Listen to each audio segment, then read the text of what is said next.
Hello everyone, welcome to Braybrook Library as part of Maribyrnong Libraries for this very special occasion. There's a crowd of about 500 people here all kind of pushing their way in. It's a bit like, and they've spread out onto Skinner Reserve as well. So Richard, they've really come to honour you today. Yeah, that's great. Our special guest today, of course, is Richard Evans, ex-football player, gentleman who lives in Williamstown with his family, has been in business, and of course has written a trilogy of books, and they're political thrillers. And it's not a genre I know a lot about, Richard, so I was really interested to kind of tackle this because I thought this is going to make me think a little bit differently about the questions. Most of my research is based on your book Deceit, of course. The second book in the trilogy is called Duplicity, and the third, which is coming out this year, Richard, is called? Doomed. Doomed. You like the single word titles, don't you? I do, and I get it. What's that about? Well, it started off as democracy, and then it went to disavow, and then when I submitted it to publishers, they were knocking it back. So I rethought about the titles, and this is what I think people think about politicians: deceit, duplicity. And I got the name of Doomed when I was watching Parliament one day from Tony Burke. He was saying the Turnbull government was doomed this and doomed that, and I thought, that's a great name, I'm going to use that. And to lead on from that, I suppose the question is politics doomed in the sense of, has got the capability still to deliver in terms of making a real difference to people's lives in a really broad sense? Because as you say, the perception for most people is that they're in it for self-interest, or if they do go in with idealism, that's going to taper off and it will get knocked out of them. I guess my lessons that I've learned about politics is that politics is all about the manipulation of perceptions, nothing to do with reality. So therefore, whoever manipulates the perceptions well enough gets ahead. And of course, it's not only manipulating perceptions, it's also manipulating numbers. And if you've got the most numbers, you win. So if the government or one party wins the most numbers, they get into government. If the minister has the support of a lot of numbers, he becomes a minister. So if you can do arithmetic, you'll survive. Absolutely, 50% plus one. And that's why you get a lot of discussion around about parties with doing numbers in branches and all that sort of stuff. So you need to have a patron who has the numbers to get ahead in politics. How did you get into politics? Because you left Williamstown, you somehow got over to the west, and you got into the seat of Cowan, which was the first time for a Conservative member. Is that right? Correct. I left Victoria to go and play football in Western Australia. Found to my sheer disappointment that I probably wasn't good enough.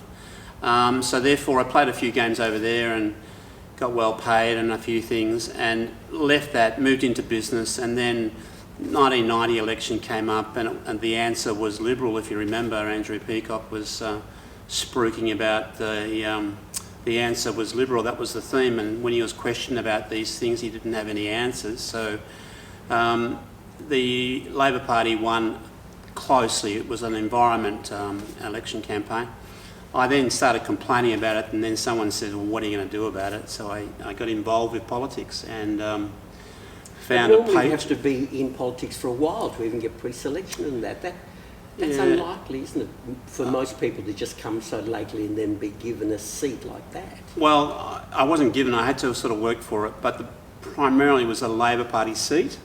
And if you're a marginal seat member, the average length of stay for any member of Parliament, the average length of stay is 6 years. Okay. So all this talk about all these politicians on pensions, no, you had to be on 9 years to get elected, but the average length of stay is 6. And marginal seat members, the political players never want to sit in a marginal seat. And to get pre-selected, what did you have to do to win the hearts of the people who were members in order to convince them that you were the right person for the job? Well, I had a client who just became a senator. So I went to him and I said, well, how do I become a member of Parliament? He then told me the process, gave me a choice of 2 seats to sort of think about, and then go out and get the numbers, which is what I did. Was there something in your background in business and that had some kind of canny streak in you, that knew how to win people over? Did you have the gift of the gab? Were you persuasive? Were you charismatic? All the above, Bruno, but really I came from a sales and marketing background. Most of the people I was dealing with didn't have a sales and marketing background. They liked what I was talking about. I became the campaign chairperson within my division. I then set out a profile for the next candidate, did a workshop and did a profile with all the members of the party, giving me the identity. I led that, knowing that what I wanted them to put up on the flip chart was me. Okay. So I led them to describe me. So you managed their perceptions a little bit. Correct. Manipulate their perceptions, yeah. So you were the right person for the job to get into the kind of politics the way you kind of described it. I did that, absolutely, then convinced all my pre-selection delegates to vote for me, which they did. But then someone woke up to me and said, yeah, you've manipulated us. Okay. And so they tried to take that pre-selection off before the 93 election. That's when Keating got into power, wasn't it? That's correct, and Houston was trying to sell a 15% GST. Yeah. So I won the seat. The following 3 years, they tried to take pre-selection off me again. Really? Even though you'd won it against the odds? The first time that a Liberal Party member had won the seat. Wow.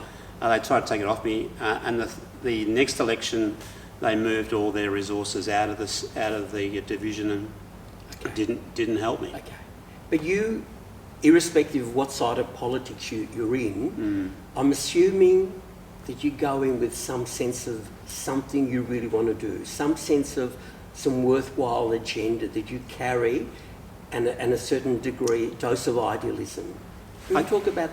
I think that's right. I mean, I'm socially progressive and probably economic conservative. In other words, at that time we were going through a recession. Unemployment, I think, was about 11%. It was, yeah. Interest rates were up to 14%, I think, residentially, and I think, I borrowed money to start my own business at 21% interest rates. So I became frustrated that the government was expected, the Labor government was expected to provide all these handouts to people, and I wanted to see it make a change about all that. And I wanted to make a change in industrial relations. I wanted to make a change with Indigenous affairs, and I wanted to make a change in terms of health, breast cancer and things like that. So I was able to initiate quite a few changes. That's a wide-ranging agenda, isn't it? Yeah, and including a progressive agenda too. Including cats, and I did a speech on cats in Australia. As in the musical. No, the feral cats and domestic cats. So I did a speech in Parliament about how we should eradicate cats out of Australia because they are very dangerous to the fauna. Is this your maiden speech in Parliament? No, I was already in for 3 years. And a ranger up in the Northern Territory told me that the biggest cat that he'd seen was as big as a dingo, which got me into some research about this. So I did a speech to say, look, what we need to do is control domestic cats, and if we control domestic cats, we can control feral cats, because you have domestic, urban ferals, and then you have ferals. So this blew up, and I was on the front page of the New York Times, and I was doing interviews all over the place, and American TV companies sent... it got a bit of attention. Yeah, absolutely. But I was pilloried for it, absolutely pilloried by people who wanted to stick the knife into me. The irony about it, the Parliament is now having an investigation into feral cats in Australia. Someone on that committee who's investigating feral cats stuck the knife into me 20 years ago over the issue. And I find that ironic, really. I haven't contacted him yet to tell him that, pull your head in. Does a stint of 6 years in politics leave you battered and bruised and deeply cynical and deeply incapable of finding again some sense of working in a way that might be to the common good? There's a couple of things to talk about in that regard. In the 6 years I was there, I had to commute from West Australia to Canberra. Oh, did you? And so therefore it was a 7-hour from my front door in Perth to my front door in Canberra.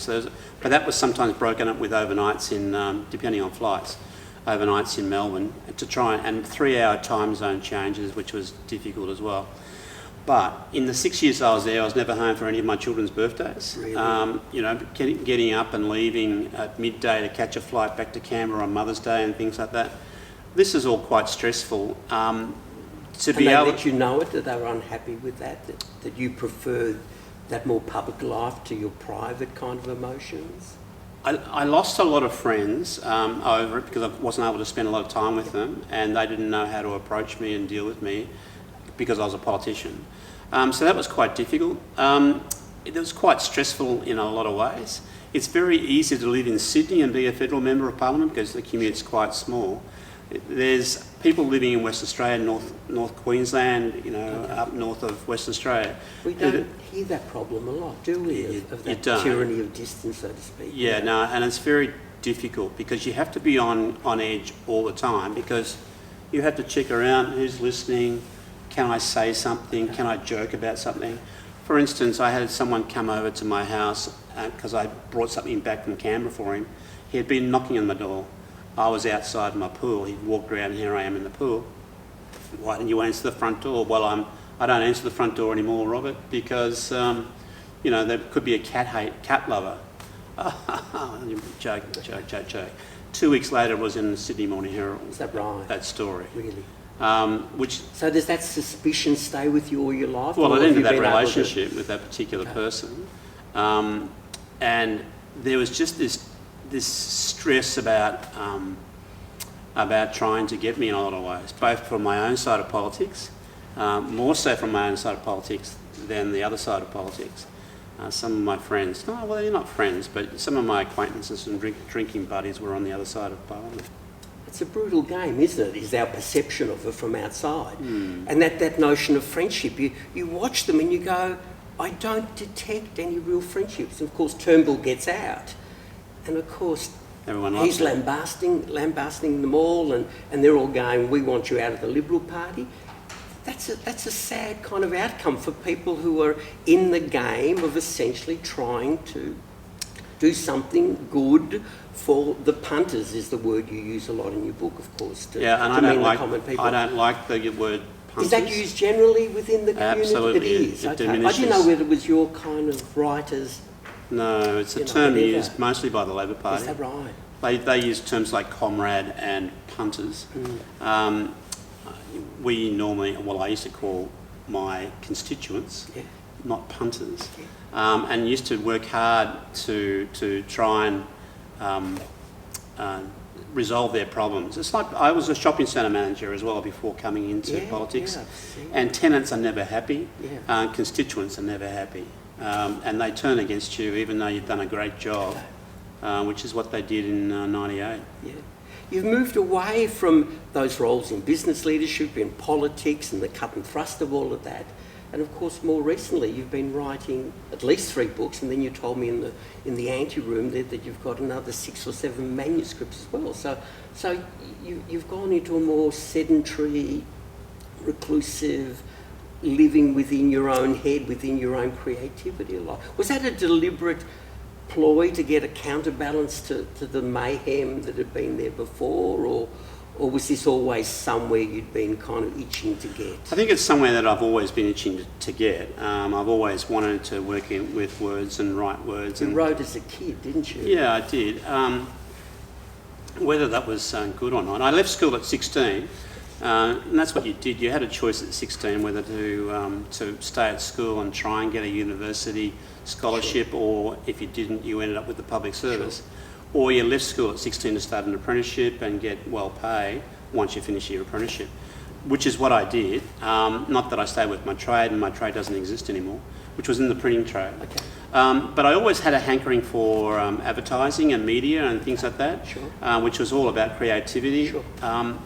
But there's not a lot of well-paid jobs in creative stuff. So this particular book, Deceit, which was called Disavow beforehand, which was called Democracy, I sort of thought, well, okay, what I'll do is I'll write a trilogy as opposed to a single book. So I started thinking about that. That's an ambitious project, isn't Yeah. it? Normally, most of us go, let's just get a short story out, or let's get a letter to a friend going.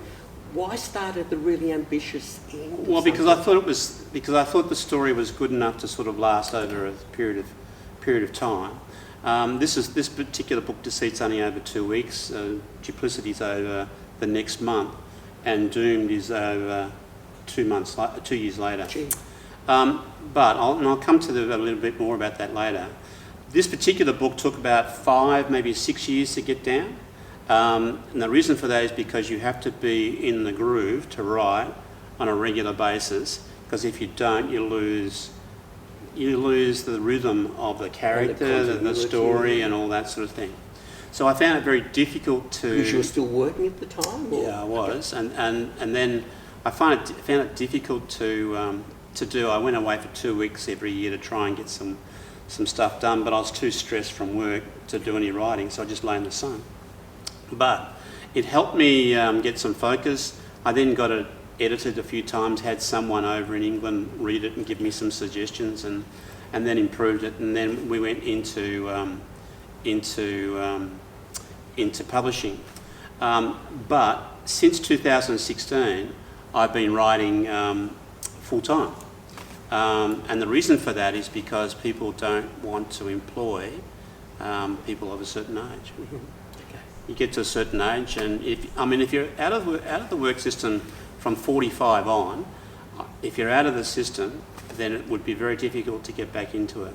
So a lot of these people now who are older folks who are out of the system because of the COVID things, I feel sorry for them because they're likely not to go back into the system.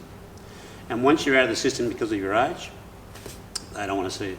I feel really lucky the library's given me these kind of gigs and that. Great. And I do have a sense that, gee, I think this is pretty unusual, and thank God that that's kind of happening. And I love it, and it just gives me a great sense of being involved in a very big way. But culturally, we should give support to our grey hairs, and encourage them to stay in the system because of their knowledge and their ability to in fact get things done. Yeah.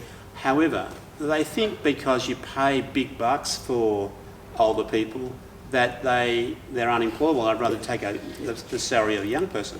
Well, think about this. Most old folks have already paid their mortgage, they've got rid of their children, so they don't need as much money as they probably used to have to be back in. And you can pick up a quality older person for 50 grand a year who turns up every day, does their job every day, and yet a lot of employers, they don't want to look at them. This could be your new political platform to get you back into politics, couldn't it? On that kind of age agenda. I like it. Yeah, I'm going to hand out leaflets for Mature Age Workers Association, MAWA, is... Yeah. I try to get some people actively thinking about that. Yeah. People like the company directors and others. But they're not interested. They're not interested. When you think about youth unemployment, it's 20%. Well, let's go to old, aged unemployment, and it's huge, absolutely huge, and we don't talk about it. And therefore, you have these folks who aren't working, who then, they just wait the next 20 years to die. Well, just take that as an example, Richard, and getting back to our broader theme of why can't we get issues like that are important, that hit people where they live, that genuinely come out of the predicament of being alive in this part of the world at this time. Why can't we get those ideas into our national discourse? Why is it kind of down to the trickery and numbers and just the economy? I'm not saying the economy is not important, but why we reduced it to that? Because you made a very impassioned plea, and I think you would have spoken to people who would have gone, gee, that's on the money. Wise politics doesn't allow us to get the big creative ideas flowing again. Because people aren't interested. Most Australians aren't interested in politics because of the negativity associated with politics. Which creates which? Well, you know what I mean? Exactly. Yeah. And people say, well, we shouldn't allow politicians to vote on legislation because, they're self-interested. Well, no. You vote politicians in to, in fact, represent you. That's a big discussion. But here's the question. How many people who are listening now How many of you actually know your local member of parliament? Both your federal, state and local government. Not many do, and therefore I ask the question, well, it's your apathy that drives the current political environment that we live in. It's your apathy that does that, and it allows people who manipulate numbers, manipulate new immigrants to booster and stack branches and things like that. It's your apathy that does that. And yet, we have never been as educated as we are. Our libraries are flourishing. We're told people do read in Australia. These are all, these are the institutions through which you acquire critical thinking. So that's a strange paradox, to be so highly educated and yet to give in to the apathy that you kind of talk about. How do you explain that well, let me just explain this genre that I write in. My goal is to give readers information about their system that they have and perhaps inform them a little bit more about their political system. Yep. However, when you go to a publisher with, what are you writing? Political thrillers. We're not interested because no one's going to buy it. I hadn't read one before, to be honest. You know what I mean? Wow. And that was part of the appeal too. And I thought, I've never really been within our kind of parliamentary institution. Let's talk about your book. One of the central characters, of course, is Gordon, who's the parliamentary clerk. What made you kind of pivot the story a lot around a position that we would have little understanding of, that we would think is highly a decorative position, but he's a man that has a very important role? Was it to make us literate about the political system in a way, or did you think, I won't just stick to the heavyweights slogging it out, we'll take a different tack, we'll do it through an unusual character? My initial concept was dismissal, so I wanted to sack the government, and the government was sacked back in 1975 for different reasons totally, but I wanted to sack the government, so I then started thinking about how am I going to do that? And then I started researching through parliamentary procedure and things like that. And there's a process. But you would have known some of that from your 6 years too, wouldn't you? Absolutely, and I've done even more research. So I then identified, well then, rather than have outside sources just sacking the government, why not have an inside source? The most powerful people in the parliament are the clerk of the Senate and the clerk of the parliament, because they actually are the CEOs, if you like, of the whole process. So I then focused on this particular gentleman who was very protective of the parliamentary process. And was very proud of that role, wasn't he? Correct. He believed deeply in democracy and its institutions, didn't he? And institutions in a democracy are very important, and I can't understand why people still try and drag institutions down. If you study history, history is an indicator that once you start getting rid of your institutions, we're getting rid of statues at the moment, but once you start getting rid of institutions, the whole democracy, the community, the culture breaks down. Yeah. If you study history, that's what's happened, the Romans and all these other things. So your book had this ambitious attempt to try and educate people in saying, be careful about that, and through these institutions, we will safeguard these things too. Why pick a creative medium? You could have used the rhetorical medium, you could have used speech making, you could have used opinion pieces in papers and that. Why do you think it's more effective to go via that creative fiction route to try and get across a very serious social point? It's a good question, and I guess one of the answers to that is that this is one vehicle. What we're doing today is another vehicle that I think that we should have people who have served the parliament in some way speaking out not against the process, but informing of the process. So that's what I'm trying to do. And you have some evidence that that's cutting through. Have you had people go, I read your book and I didn't realise the role of the Clerk of Parliament, and he was an interesting character too, and to be so devoted to that cause too. He's the highly ethical person within your book, isn't he? Correct. The Prime Minister's willing to kind of get the money for his, he's doing deals with the Indonesian president, all of that. It's got all those things that are predictable and plays into our perception of politics. Yeah. But you've got this Gordon who's rather stodgy, doesn't seem to have any rascality about him or anything, does he? And frankly, that's the demeanour of those people within the Parliament, right through the entire employment within the Parliament, whether they're ushers, whether they're attendants, right, they're workers or whatever it might be. They have this great need to serve the Parliament, and you get a lot of strange politicians, exotic mystery politicians coming into the place who want to manipulate for their own benefit, want to manipulate for their community's benefit, want to manipulate anything, and consider themselves important, too important for the process. Wilson Tuckey once told me, he said, know that you're a VIP. He was the great Western Australian Liberal... Correct, Wilson Tuckey, Iron Bar they used to call it. And the reason why they called him Iron Bar is because he used to take an iron bar to all his patrons in the front bar. But he said to me, know that you're a VIP, know it, but never show it. And so what I try to do is, as a Member of Parliament, was be humble enough to be able to serve. And that's what I tried to do. I stepped away after 6 years. My electorate rejected me, but I stepped away after 6 years thinking that I've achieved a few things. But back to your point, I've had random people say, well, I didn't realise this sort of thing, sure, this is the way it was. And in fact, I had the clerk of the Victorian Parliament randomly write to me saying that, wow, you've really captured how I thought and the way that I wanted to be portrayed. Where did that inspiration to kind of build your central character around that? Because it wouldn't come just from going, I need this position to be understood. Creativity doesn't work like that. Did you have a kind of what-if moment? Did you have a sense of conjuring his presence in a kind of dream? Did you kind of see him, on a walk and go, that's the man, and his name is Gordon O'Brien, and I can build a book around him? No, I had the plot first.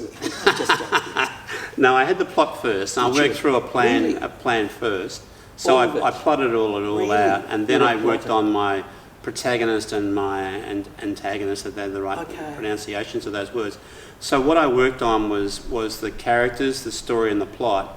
And then once I've had that plotted out, I then worked on the characters and how those characters looked and felt and what they thought. So the plan was in place, and what I normally do with a book is I normally do about a 20,000 word plan. Really? Setting it out per chapter. So when I sit down and write my chapters... You don't fly by the seat of your pants. No, I sort of come to the next chapter. Okay, this is what I've got to cover in that chapter. How's the story going? Okay, I can write about this now. Is that unusual to work? Some people work that way. That way? Others just put a roll of paper in. Okay, what am I going to write about? There is that tension, that argument in creative circles, isn't it? Do you have these characters that are so interesting and you don't quite know their motivations, you don't quite know what the knots are in their character, but the writing of the book is an attempt to have that person reveal themselves, and in that they get themselves into the predicament. You're saying you've worked in the opposite way to that. Yeah, absolutely, and try and give some quirky things about the characters that I work through. For instance, in this particular book, I decided, well, I'll name all my characters after former prime ministers and former leaders of the opposition. So I'd mix up their surname. That didn't occur to me. Yeah. So, but Andrew Gerard. I had to change. He was Andrew Fraser. Oh, so originally, so I had to change his name, and I changed the speaker's name. It was it's Bagshaw now. It was Bates. Zara Bates was the wife of the Prime Minister of Harold Holt, so I had to get rid of that. Okay. So I was thinking about... was that just as a way of getting people to just... No, I was thinking operate about... at another intriguing level, or... Because I was members of book clubs and things like that, so that they would always talk about the characters and different things. And so I thought, well, okay, what I'll do is I'll manipulate that, manipulate perceptions, and use all these names within the book that people can tweet, isn't that the Prime Minister's, whatever it might be. And so therefore... I had to change them all because it was too obvious. Okay. So if I walked into your writing room, there's butcher's papers all over the wall, and there's kind of notes about where the last thing they all said and where they were at that moment, and that is it to that degree? Yes and no. I'm planning out a book a year for the next 10 years. So what I've decided to do is have a character called Jack Hudson, and he's going to come into Parliament as a young parliamentarian. The 10th book, and they're all going to be standalone books, but the 10th book will be when he retires from the Parliament. Wow. So if I'm planning that out now, I am now up on my wall. I've got, okay, this is book 1 called Horrible People. This is book 2, book 3, book 4, wow. Book 5. And then I sort of, okay, bring issues, and you open up the front page of any paper and you take an issue and you think, okay. So it's a deliberate effort to be contemporary. Absolutely. This is centred around an immigration centre, isn't it? And the relationship with Indonesia, and the perception that a lot of people have as Indonesian politics is very kind of shonky. You play around with all of that, don't you? And the bipartisan approach to building the detention. No one's got any moral qualms about it. There's no characters going, they just keep passing through. Yeah, Tell us about what fuels the kind of plot. It's the tension between Gordon and the Prime Minister in part, isn't it? And the fact the Prime Minister is going to try and swindle this money. Yeah. In any fiction, I guess, I haven't read any romance fiction. Really? But it's all about conflict. Sure. And the conflict needs to be on every page. So therefore, it's either conflict with staff, conflict with characters, conflict with whatever it might be. So you need to build that conflict throughout the book and get to an ending within the book that's satisfactory. So you have that word conflict almost just kind of flashing in your brain all the time. Every time. And as you write a page, time I'm writing, I'm thinking about conflict. Is it there on that page? Correct. Every time I'm writing, I'm thinking conflict within the dialogue, within description. And it's a dialogue-driven book, isn't it? Because a lot of it is in that Parliament House. So you're not taking us out on exotic road trips. You're not going into exotic terrains. Was that a limiting factor, or does it, in a strange way, give you more room to do things that maybe if you tried too ambitiously to roam all over the place would be hard to pull off? Well, it's a good question, because it's around about 88,000 words now, but it was originally 112. Yeah, okay. So what I've cut out is all the stuff that I wrote about Parliament House and procedures and all that sort of stuff, which someone told me, who was an author over in England, it's boring, get rid of that. Is that right? So the original book started at chapter 3. So this particular author said, well, okay, bring all the stuff, or give us all the reasons for, and put it in the first 2 chapters, which I had to write two new extra chapters on. And you did the prologue, didn't you, which starts 8 months before the crash. Yeah. Why the prologue approach? Because my advisor said, we really need to know the motivations of the Prime Minister rather than assume it within the system. Because I started with Gordon O'Brien at his desk and thinking about retirement. Now we need to know something beforehand, what triggered it. And then I didn't do anything with the plane crash until someone told me, well, write something about the plane crash, because that adds greater depth to you could see it coming, to the whole reasons why. You why. mean the pilot's going, don't get on, and you go, this is going to end in that. You know, did you want to kind of take the book into that precipice of going, well, we could have a change of government because of this, and the Prime Minister is able, with his cunning and with all his political skills, to get an opposition leader to say, we're not going to have any division votes and that. Was that an extraordinary thing to try and convince the reader that's plausible, do you think? I used a lot of procedural issues, so people who can check can see that it is really? Procedural. So it verifies itself against the stuff. But this is all part of plotting. This is all part of figuring out how this is going to work, and that's all part of the planning process that I work to.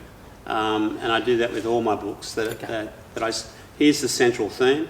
Here's the subplots. How am I going to work this in to the entire plan? But ultimately, to the reader, to us, the punters who come to the libraries, we want the texture and the feeling and the moral qualms of the characters too, don't we? Because that's who we kind of stay with. And this is what I'm learning, but I'm also learning the difference between show and not tell as well. And I've always been conflicted about it. I've got a master's degree in creative writing. I still don't understand show and not tell. It's a difficult concept. Oh, look, it is. And less is more. Yeah, so there's an author that I read recently that she wanted to describe a character. So this particular author used a stereotypical way of doing that by describing the person as she stood in front of a mirror. Yeah. I mean, that's just, to me, you know, she's published, does well, but to me that's treating the reader with a little bit of disrespect. So you need to sort of release issues about the character and leave it to the imagination of the reader. Absolutely. I didn't use a lot of description on Gordon O'Brien, yeah. But I'm sure that you've got a perception of what he's like. I didn't use... and if you made a film of it, I'd go, no, that's not the Gordon in my head, and we'd all kind of... Which is lovely, isn't it? Because we have our own characters in our own heads, you know. And I was thinking, to be honest with you, what I was thinking about was that if it ever went to film, who would I want to play Gordon O'Brien? I'm available, that's all I can say. You know? So I was thinking about Geoffrey Rush. So as I was writing the story, I was thinking about Geoffrey Rush and how would he do this? He'd probably do it this way. Tell us about the compactness of the book, because it takes place over this time that Gordon's about to retire. Yeah. You deliberately set yourself this kind of tight restraint, which means there's got to be a lot of people going into other people's offices and Gordon, you know, kind of talking to the Speaker of the House. Did you want to kind of have it all kind of happening in this terribly enmeshed, confined way? And that was absolutely, it's the tension and the conflict as of what I was talking about. So we got to it's a standalone book, so we get to the sacking of the government towards the end. I wasn't going to reveal anything, because I always said it was... Yeah. But it's called, sure. you know, Deceit, and that's what it's all about. Yeah. The second book is the next 30 days after that, which again is a standalone book, which again's got a... And you were always confident the book had enough storytelling momentum to get through a trilogy? You sound like... Because politics is such an exotic... part of our lives that we don't know a lot about it, but there's always conflict, there's always strange characters within it, people who are doing things for themselves. So there's all these folks that are contributing to a perfect backdrop of suspense and thrillers. The next one's about the election campaign, and I've drawn upon different people within the history of politics to actually base my characters on.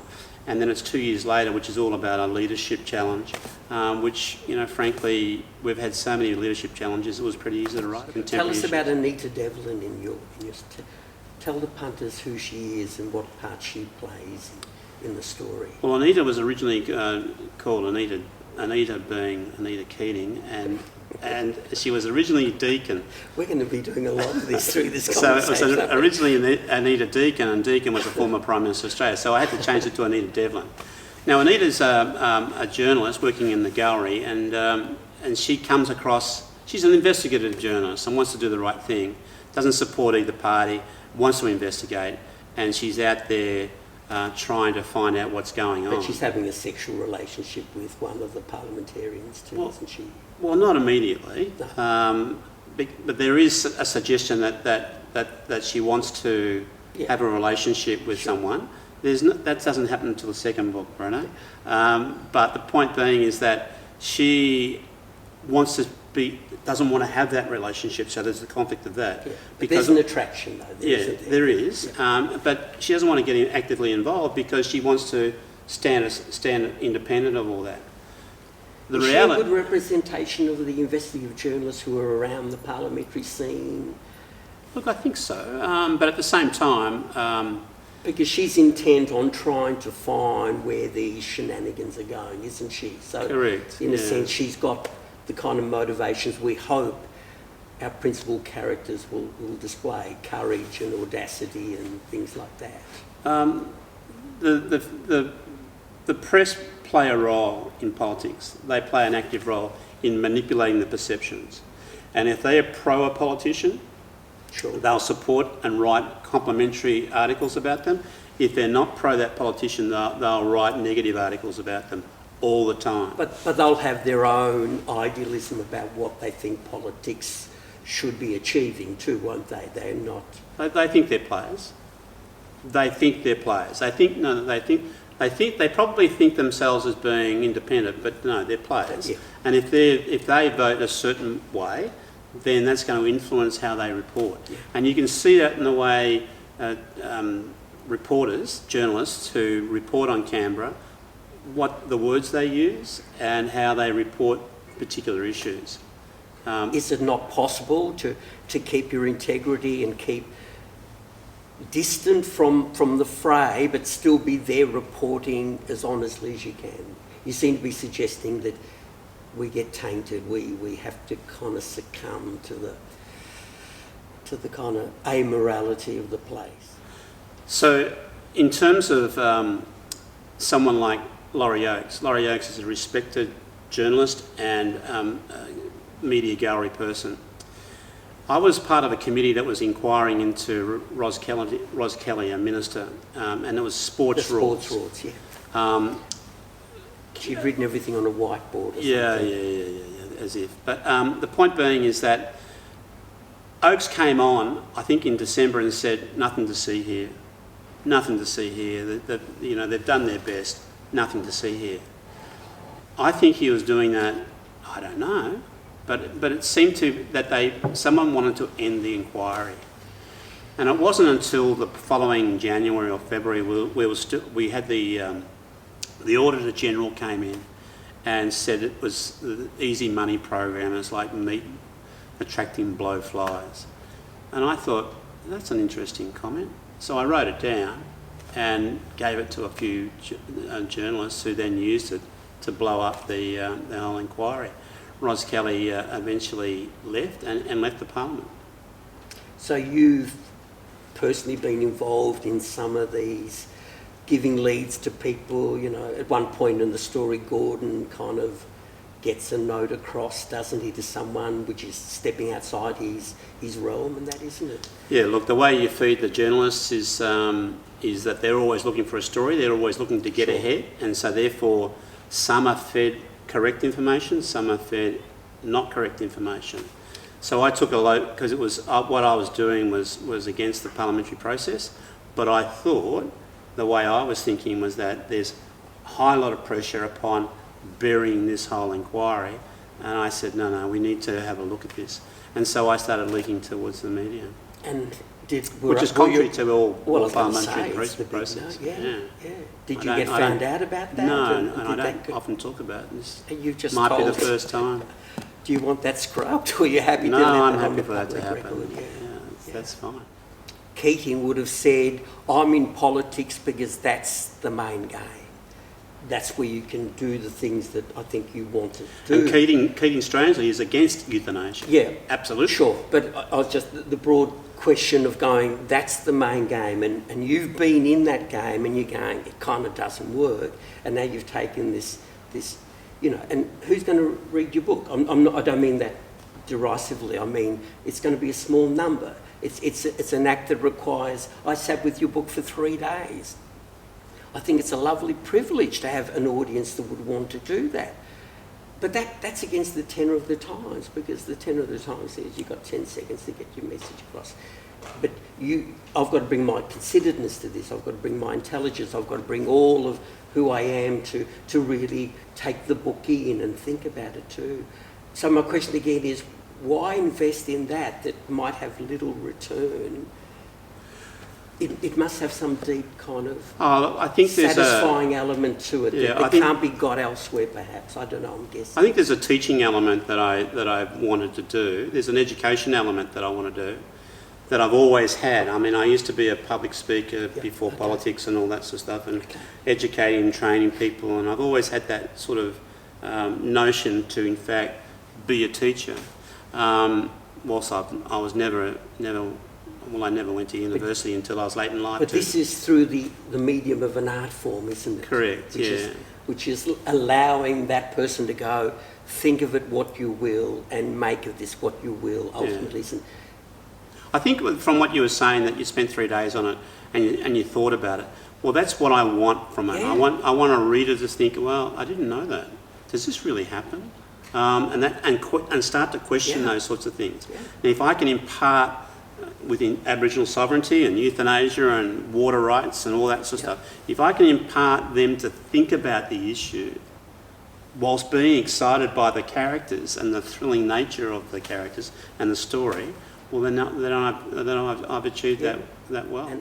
And I think to be in an art form like yours, where you've asked that, which is quite an exacting ask, isn't it? Stay with my book, stay with the characters, live in my book. You know, for 3 days I've been in Parliament House. I haven't been in Clifton Hill. That's a magical thing to pull off, isn't it? Yes, and that's the great skill, I guess, or great craft is probably a better word, of a writer or even anyone with creativity, whether it's a painter or any creative person, that they want people to interpret, stay with it, try and understand what we're trying to... And in part, some people will come back and say, I did that. That must be an enormous... Random responses is really, that's fantastic. I mean, right into a... I mean, they find me on the internet and they write to me and say, look, this is fantastic, which is great feedback, but, you know, you're not going to get the negative ones who come and burn the book in front of you. No, they're not going to do that. But what I'm saying to you is that that's good. But you've got to have that courage to go, this might upset people. People aren't going to want to... Politicians aren't want to... They're not going to enjoy that portrayal, are they, of them being deceitful and full of skullduggery? Well, they'll probably say it's not me. It's all the others. Yeah. It's all the others. It's not me. Look, I've got a Prime Minister who wanted to earn millions. How many former Prime Ministers do you know that became millionaires? Yeah. Is that so far-fetched? There's a lot. Your central there's plank a in the lot. story? There's a lot that... Is that within the realms of possibility? Correct. It is. Absolutely. This is not just taking it a bit too far, being a bit kind of exaggerated in order to make a point. You're going, what you wrote in that book could one day happen within our... Probably already has. But politicians, I've learned, are interested in two things. They're interested in votes and money. Not necessarily money to put in their own pocket, but money to get the votes.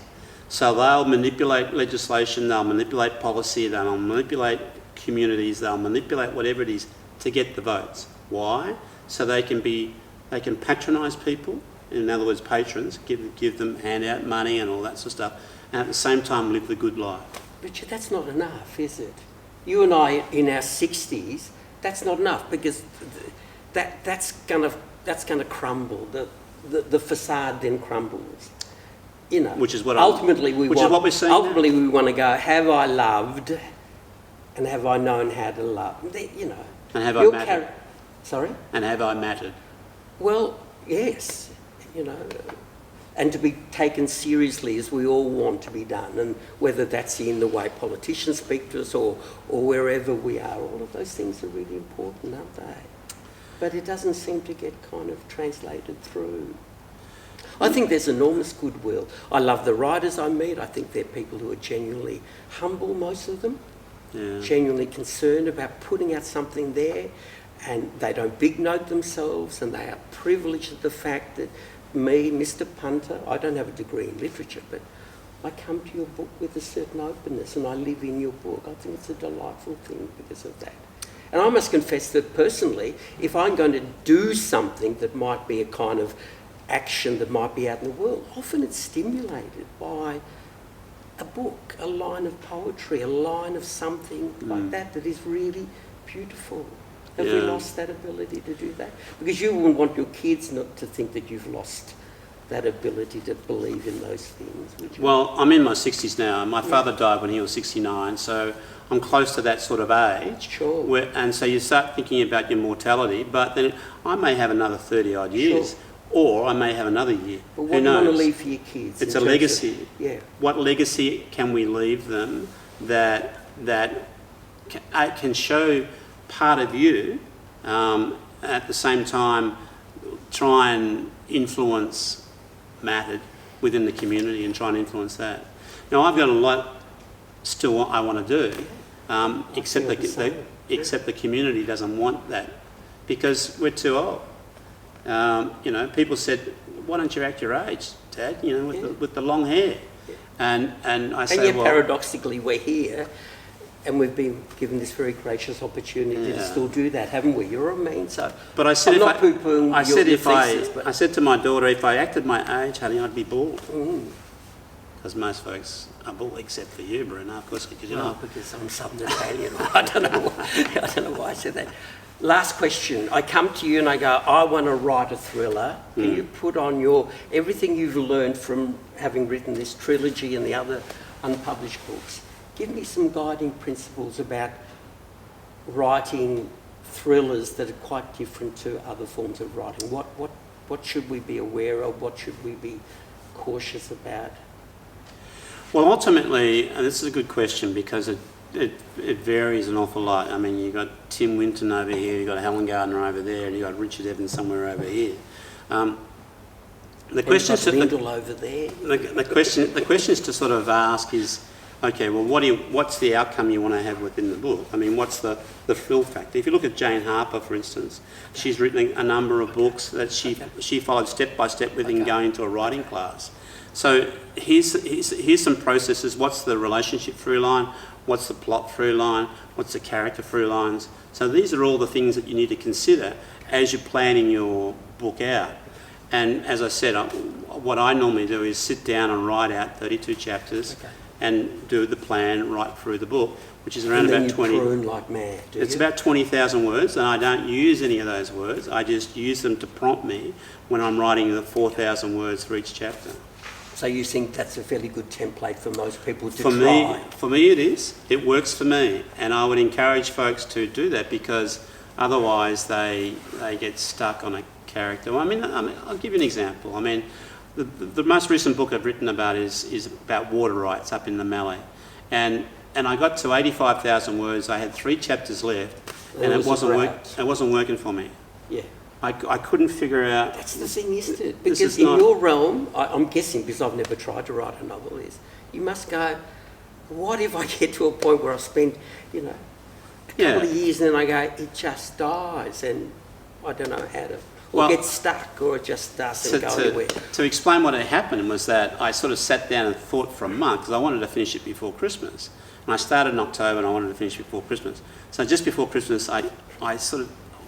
it's not working for me. I've got 3 chapters left. I don't know how it's going to end. And then I thought, well, I had to kill someone. So I killed. Noble thing to do.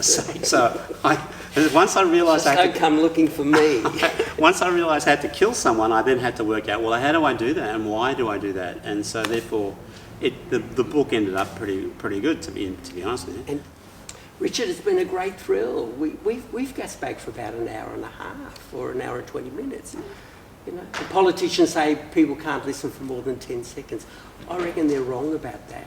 I hope people get a lot of enjoyment. It was a great thrill reading your book. And I'm not a political thriller reader, so I loved where it took me and I love thinking about things that I've not had to think about before. So, well, I would encourage folks to read the book, but at the same time get actively involved in discussions about things and learn to listen about difference with their different points of view. I think it's important for our community that we do that. Yeah. And it's been a great pleasure, Bruno. I really appreciate it, and I want to thank the Maribyrnong Library Services as well.